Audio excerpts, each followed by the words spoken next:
உங்களுக்கு எந்த காம்பினேஷன் பிடிச்சிருந்தது சார்? லைக் ஃபார் எக்ஸாம்பிள் இப்ப ரஜினி சார் கூடயா, அந்த மாரி எந்த காம்பினேஷன் அவருக்கு அது நான் ஆப்ட்டா சொல்லணும். ஏன்னா, அது நீங்க கேட்டது கரெக்ட்டு. ஏன்னா, அவர் முதல்ல ஹீரோ ஆக்சுவலா அதுல. ஒரு 10 படம் ஹீரோவா தான் பண்ணியிருக்காரு. அதுக்கப்புறம் தான் கேரக்டர், அப்புறம் வில்லன். வில்லன் வரும்போது பாஷா படம். ஆமா. பாஷால வந்து கேட்டாங்க சுரேஷ் கிருஷ்ணா. அ ரஜினி சார் கிட்ட சுரேஷ் கிருஷ்ணா, "ரகுவரன் நல்ல சாய்ஸ்" அப்படின்னு. "வெரி குட் சாய்ஸ் போடுங்க" அப்படின்னாரு. அது பாஷா வந்து அது நெறைய அ ஒரு காம்படிஷன் இருக்கக்கூடிய ஒரு படம். அவ்வளோ பெரிய சூப்பர் ஸ்டார். அது வேற ஒரு விஷயம் நான் சொல்லணும். பிகாஸ் எனக்கு தெரிஞ்ச விஷயம். பாஷாவோட ரிலீஸ் ஆயிடுச்சு. First show.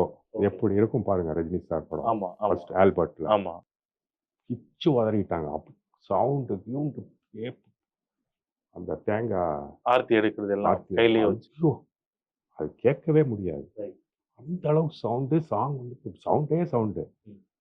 திடீர்னு இப்போ இவரோட இன்ட்ரடக்ஷன், அண்ணனோட இன்ட்ரடக்ஷன் அதெல்லாம் மார்க் ஆண்டனி இது ம். அவர் பேரு.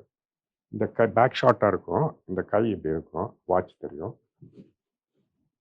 அப்படின்னு கை மட்டும் வரும் பேக் ஷாட்டு. அப்போ "வண்டாரியா, வண்டாரியா பேசாம இரு, பேசாம இரு, பேசாம இரு, வண்டாரியா, வண்டாரியா பேசாம இரு" அப்படின்னு சொல்றாங்க ஆடியன்ஸ். எங்க யாரு வந்துட்டார் வந்துட்டாருன்னா, என்னமோ அங்க வந்து சீரியஸ்னஸ் வரப்போகுது படத்துக்கு அப்படின்னு சொல்லி அப்படியே சைலண்ட் ஆயிட்டாங்க. யூசுவலா வந்து பயங்கர கத்துவாங்க. பெரிய ஹீரோஸ் பண்ணா ஒரு வில்லன் வந்தா கத்துவாங்க. ஏய் ஊயின்னுலாம் கத்துவாங்க.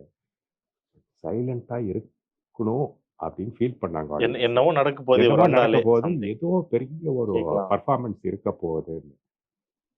அது ரஜினி சாரே சொல்லியிருக்காரு. நான் சொல்லவே இல்ல. ரஜினி சாரே சொல்லி எனக்கு 2டே வில்லன் தான் அப்படின்னு இருக்காரு. ஆமா. என் அவருக்கும் வாழ்க்கையில, என்னோட கெரியர்ல, சினிமா கெரியர்ல எனக்கு 2டே வில்லன் தான்.